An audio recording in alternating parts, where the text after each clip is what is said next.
Johnny Dollar. Well, hiya, Johnny. Hiya, boy. Well, I'm fine. Who's Johnny, this? You been out here to sunny Southern California lately? No, as a matter of fact, Sure I haven't. You out here. How's about hopping on a plane? Well, that depends. Who are you? Huh? Oh, sorry, Johnny. This is Will Burnett.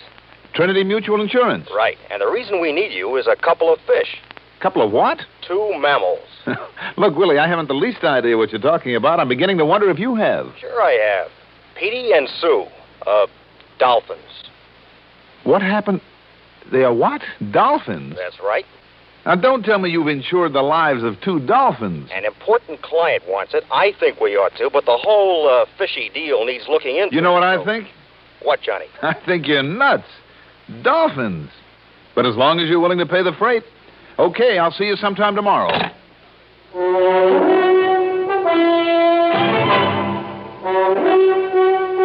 The CBS Radio Network brings you Mandel Kramer in the exciting adventures of the man with the action-packed expense account. America's fabulous freelance insurance investigator. Yours truly, Johnny Dollar.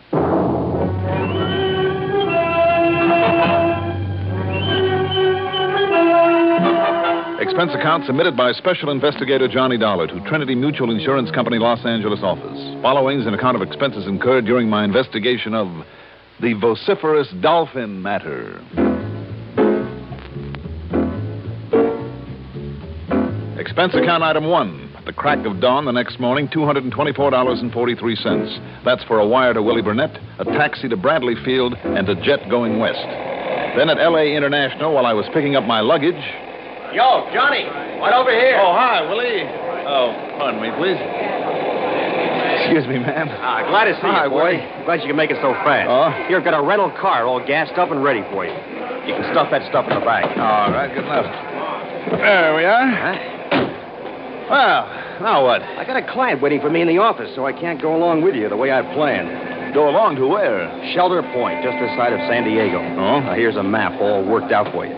And see, right here is where Professor Dr. Uriantha Eurydice Estwell has her private oceanarium.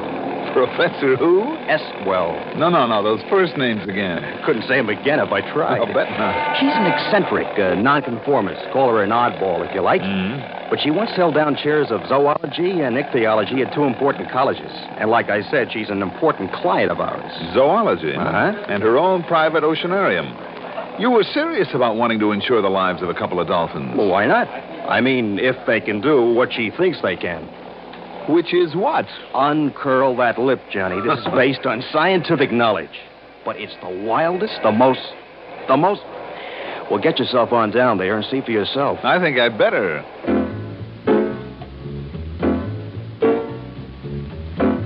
I cut on over through Inglewood to Route 101, the freeway, and then about 40 miles later hit the Pacific Coast Highway at Capistrano Beach. There I plowed into a cold, wet fog. Real pea souper. By the time I passed through the usually colorful town of La Jolla, I began to wonder if I shouldn't stop somewhere and wait for it to clear. But it was still early afternoon. Traffic wasn't too bad, so I kept on. By the time I finally found the unpaved road that cut over to Shelter Point, I wished that I had stopped. But a sudden, very short-lived breeze gave me a quick look at my destination. Down near the edge of the Pacific was a home, and leading out over the ocean was a long, wide pier with lockers lining one side of it. On the other side of the pier, rising out of the sea, was a tremendous tank. Boy, I could use a seeing-eyed dog in this fog. Sunny Southern California.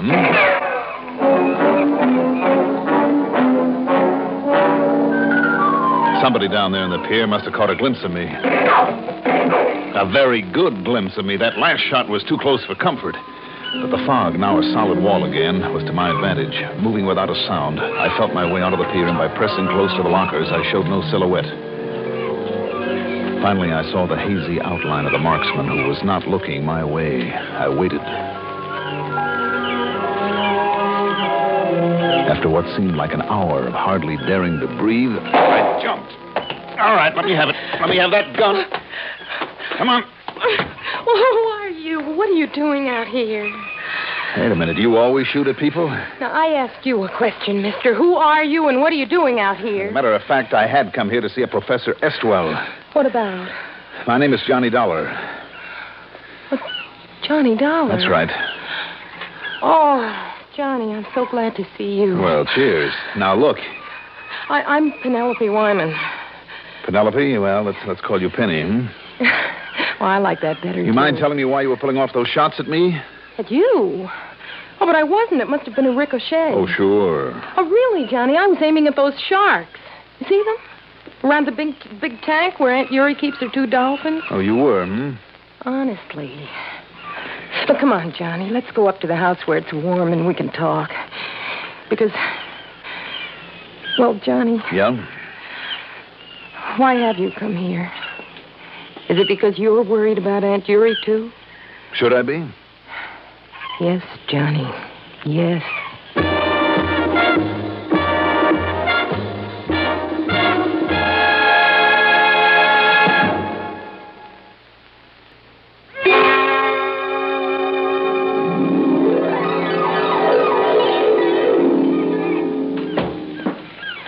Here, Johnny, we can sit in here. After you, Thank you.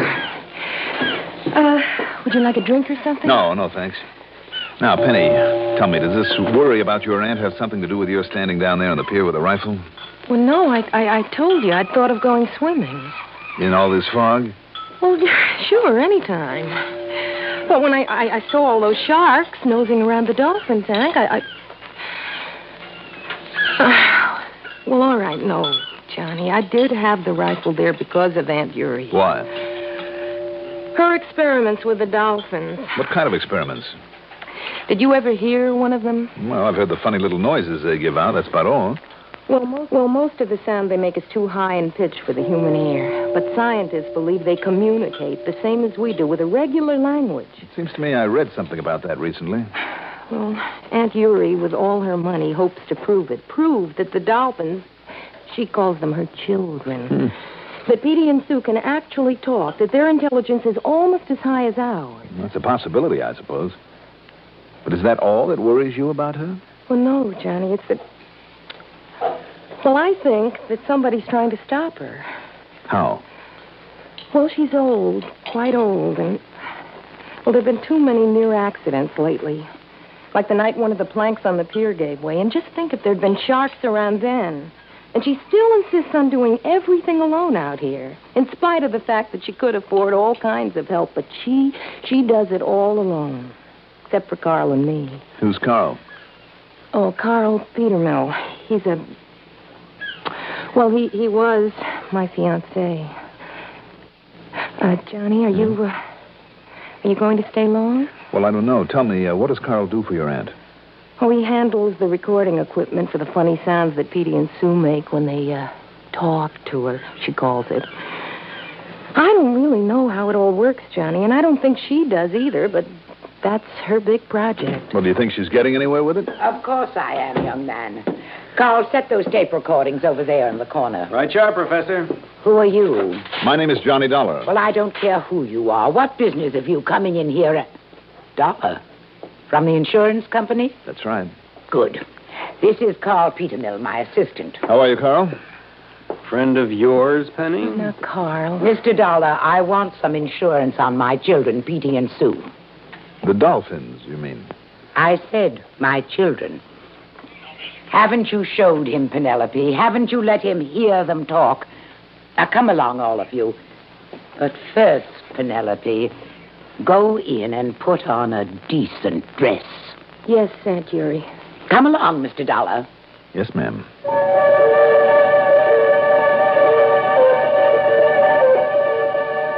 While Carl fooled around with a mess of complicated electronic equipment over at one side, we climbed onto a platform across the big tank, and the 2 dolphins came flipping up out of the water like a couple of playful puppy dogs demanding attention. Splashing around, squeaking like mad, then leaping high into the air, clear over the platform and down into the water on the other side. The thing that really stopped me was when one of them, leaping out of the water onto the platform, just lay there for a moment until the professor gave it a few pats on the head like you would a playful dog. It was amazing, and a far more personal kind of play than I'd ever seen at Marineland or any other oceanarium where they train small whales and dolphins. They really seemed to understand her. That's enough. Then, at her command, they quit and stayed below, swimming around. Of course, coming up for a breath of air now and then and watching us all the time. There you are. Do you see, Mr. Dollar? They are my children. Completely obedient. And they love me, too. It's almost unbelievable, Professor. Well, that alone is reason enough to insure their lives. Well, now... But there's a far more important reason, Mr. Dollar. One of tremendous scientific value to the whole world. At least it will be when I've given them more training to prove my point. I'm going to show you, demonstrate to you how they talk. Is the recording equipment ready, Carl? All set up to go, Professor. You get one of them up to the surface, and I'll handle the mic from here. Very well. Susie, come here. Come here, pet. Start the machine, Carl. Okay, we're rolling, Professor. All right, now, Susie. Talk to me. Talk to me, dear. Come on, Sue. That's right. Talk to me. That's a good girl. Do you love me? Do you love your mother? Say, mother. Mother. Mother, did you hear it, Mr. Dollar? I heard it, but I'm afraid I don't exactly understand her. Then we'll show you, won't we, Carl? Down you go, Susie. And thank you, dear. These tape recorders, Professor. How come? What's the matter with you, Mr. Dollar? Can't you see what we're doing? I'm not quite sure. It's obvious. We make a recording at ultra-high speed of sounds that are almost too high for the human ear to register properly. Yes, that must Then be... Carl puts it on another of those machines, like he's doing now, and plays it back at a very slow speed. I see. That will make it not only audible, but understandable. Understandable, hmm? Well, of course, you'll see. All ready, Professor. Then go ahead, Carl, go ahead. Now listen. Do you hear it now, Mr. Dollar? Now it's at a pitch that we can understand.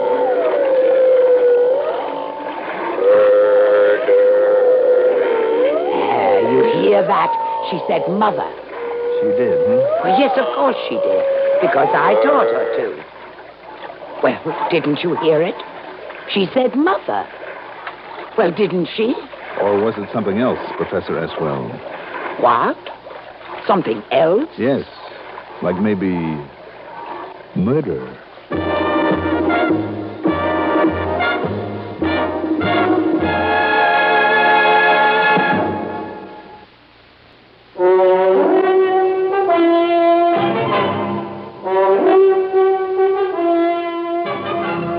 I'm no salesman, I guess, because the minute I questioned the so-called words from her pet Dolphin, those that came out of the tape recorder, the professor politely but firmly ordered me to leave.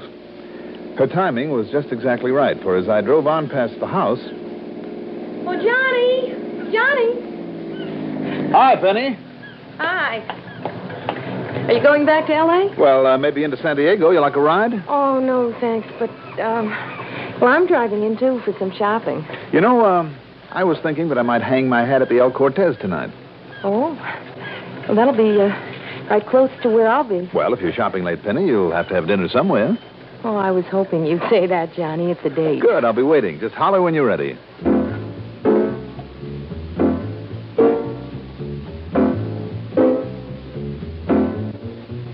After phoning Willie Burnett and reporting no sale as yet, that's item 2, $1.45, I checked into the El Cortez, shaved, showered, dressed, then waited until Penny called.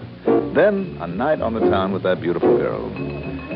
Only once during dinner at Luback's did we make with any serious talk. Wonderful, Johnny. Oh, good. But I shouldn't leave her alone even for a few hours this way. Even with Carl out there with her? Your engagement to him is really off, hmm? Yes. And I guess he hates me now because of the reason for it. Oh, I knew he hadn't had much formal education, but when I found out about the only life he really cared for... Well, Penny, let's not worry too much about him. But, Johnny, all his life, he'd worked in carnival. Well, that's a pretty colorful life, you know. A barker, a spieler for a freak show, two-headed snakes, that sort of thing. And that's what he hopes to do again. Let's forget about him, then. Johnny, Hmm? Do you think Aunt Yuri really has anything with those dolphins? Well, those tapes are pretty, provocative. Oh, why doesn't she just relax and enjoy her money? Tell me, who gets her money when she dies? You? Yes, everything. Except for the dolphins. They'll go too. Hmm? Hey, now you're the one who said to stop worrying. What do we do next, Johnny? You just wait till I pay this check and you'll see. Waiter.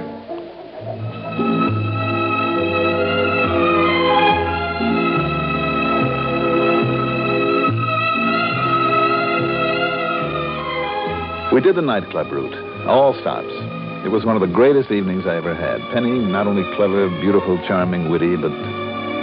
Well, I was sorry when it was all over. And sometime after 4 a.m., I piled her into her car, kissed her goodnight, and watched her head on back to the beach. It was almost an hour later when...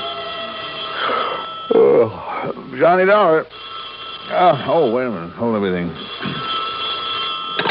Hello? Johnny, please, come out here. Penny? Yes, Johnny. Well, Penny, what's the matter? What's happened? Aunt Yuri. She's dead.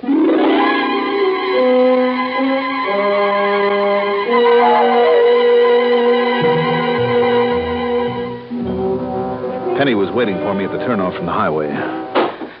Oh, Johnny, I don't know what to do. And there's nobody else around. Where's Carl? I'd forgotten when I left her alone out here. Last night was a night off for him. He won't be back till 6. Well, it's almost that now. Listen, when I came in, I found Aunt Yuri wasn't in her bedroom. Yes? And it wasn't a feeding time for the dolphins, but I looked around anyhow. No, don't stop at the house. Well, where is she, Penny? Down there, at the pier. In the tank with her children.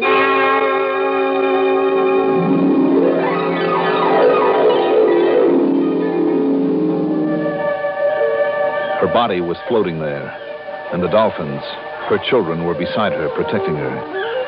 I rigged up a sling and brought her body up onto the platform, and I could see where she'd been struck on the head. Just then, Carl came running out onto the pier. I must say that his reaction was wholly unexpected. I knew it, Penny. I knew you'd get her sooner or later. Carl! Just a minute, Carl. Couldn't wait for her to die, could you, to get all her money? You had to help her along. I said just a minute. Hit her over the head, did you? Then pushed her in? Is that what you did? Oh, Carl, you're terrible. It's true, Dollar. It's true, because of her money. Now, look here, both of you. And listen. Yeah, the dolphins. I can prove it. I think I can prove it. Because they'll know. They must have seen and they can talk. Dollar, they can talk. And I can understand them, and they can understand me. Oh, yeah. You'll see.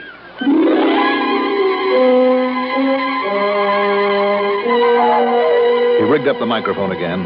Then, after starting the ultra-high-speed tape machine, he talked to one of them. He asked that dolphin who had killed her. And when he finished, he moved the tape to the other machine. And now we'll play it back slow, and we'll see, Dollar. We'll see. What's that? It's my voice when I asked him. So low at this speed, it's only a rumble. The high squeak of that dolphin when it slowed down this way. Listen. Listen.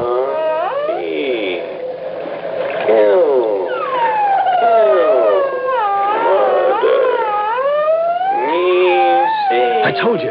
I knew it. She killed her. Oh, no.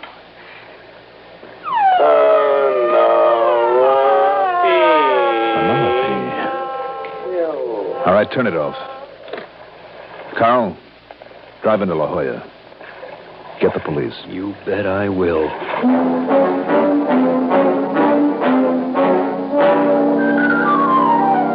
If it was true about Dolphin's intelligence, this might be no actual proof at all, but it was pretty damaging evidence against the girl who would inherit all of the professor's money. But from the time of the professor's first demonstration, I'd been thinking about a man who knows every electronic trick. Bob McKinney, an engineer for CBS. So the minute Carl left to get the police and the medical examiner, I pulled the tape off the machine and we left. Then, at McKinney's home, Penny and I waited 4 or 5 hours while Bob experimented with different playback speeds, with filters, equalizers, a variac, and heaven knows what all. And then finally... Well, Johnny, I can't be sure. Yes, Bob? But if the tape recording was faked up the way you think it might have been, this should be the way the voice on it sounded originally. And it wasn't any dolphin. Go ahead, play it, Bob.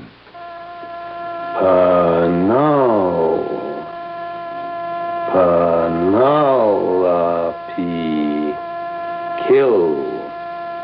Kill. Murder. Johnny. Me see. Penelope. Kill. All right, turn it off. Well, Penny. Carl. It was Carl.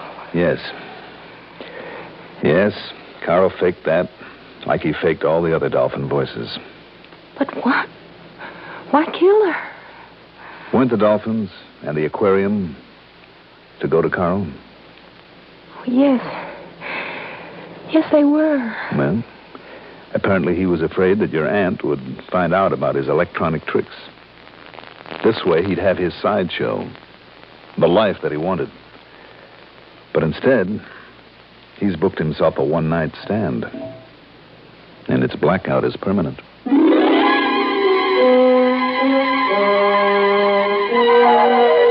Thanks to Carl, the police and he were still there at Shelter Point waiting for us. Expense account total, including hotel and the trip home, $531.80. Yours truly, Johnny Dollar.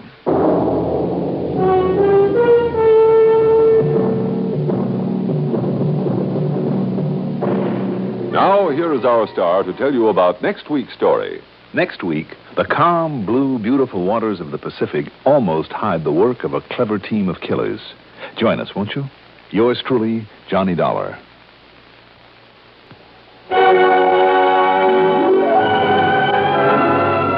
Yours truly, Johnny Dollar, is written by Jack Johnstone, produced and directed by Fred Hendrickson. Music supervision by Ethel Huber. Johnny Dollar is played by Mandel Kramer. Also featured in our cast were Larry Robinson, Ethel Everett, Joan Laser, Bill Lipton, and Ben Yaffe. Be sure to join us next week, same time, same station, for another exciting story of yours truly, Johnny Dollar. Art Hanna speaking.